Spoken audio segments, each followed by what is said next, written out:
pesugihan mengorbankan buah hati untuk ritual bayi bajang. Sebelum menyimak, bila Anda belum subscribe silahkan klik tombol subscribe dan nyalakan loncengnya untuk mengikuti saluran ini supaya tidak ketinggalan dengan video terbaru selanjutnya. Sang bayi merangkak dari meja makan menuju Rani. Dengan tangan kakinya yang mungil, bayi tersebut menghampiri sang ibu dengan penuh tawa.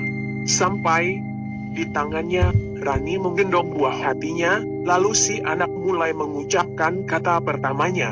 Lamunan tersebut seketika lenyap ketika sang dukun memanggilnya untuk masuk ke dalam ruangan yang telah disediakan. Ruangan tersebut tidaklah besar, dan hanya ada lilin sebagai satu-satunya sumber penerangan.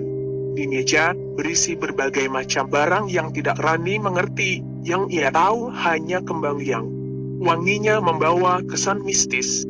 Rani mencoba untuk mencari posisi terbaik untuk duduk, mengingat perutnya yang semakin besar karena sudah masuk bulan ke-7 dari masa kehamilannya. Dukun itu menghembuskan nafas sejenak, lalu menanyakan kesediaan Rani untuk melakukan pesugihan bayi bajang. Iya, seperti yang saya bilang sebelumnya di telepon, Mbah. Aku siap, ujar Rani dengan penuh keyakinan. Bagaimana dengan mahar dan juga kamar khusus buat kamu meminta jalan dan petunjuk? Sudah ada, tanya si dukun.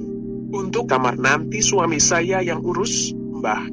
Kalau terkait mahar, saya sama suami cuma punya uang yang waktu itu ditransfer, tidak ada lagi, Mbah.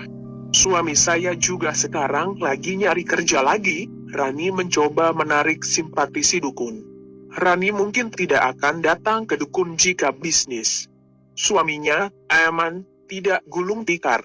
Eman memiliki bisnis rumah makan yang ia buka tak jauh dari tempat tinggal mereka, namun karena kemampuan bisnisnya yang kurang baik, ditambah tidak adanya promosi, rumah makan mereka lebih sering didatangi kucing liar ketimbang pengunjung.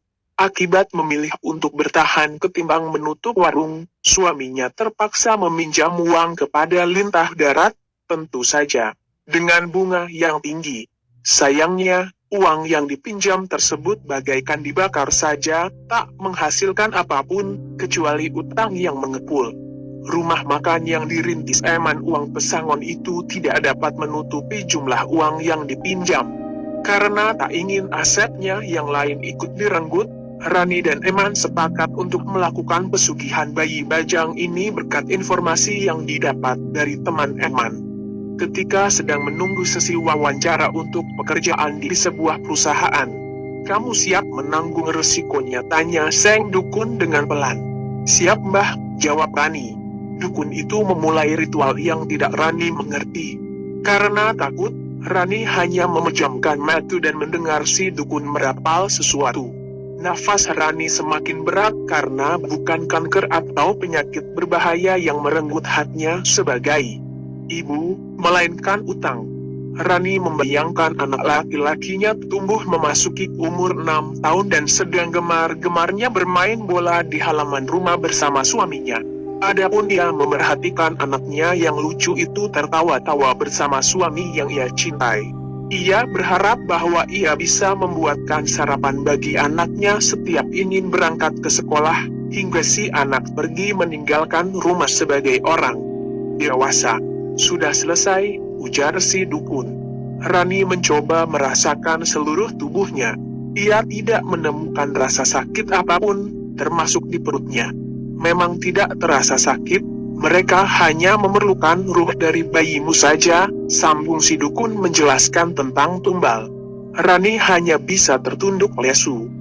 Matanya berkaca-kaca, mencoba untuk tidak marah terhadap dirinya sendiri. Ia tahu persis resikonya sebelum memulai pesugihan ini, dan berarti ia sudah mengambil keputusan bahwa kesulitan memiliki anak hidupnya adalah resiko yang ia harus ia pikul di sepanjang hidupnya. Sampai jumpa di cerita mistis selanjutnya. Terima kasih.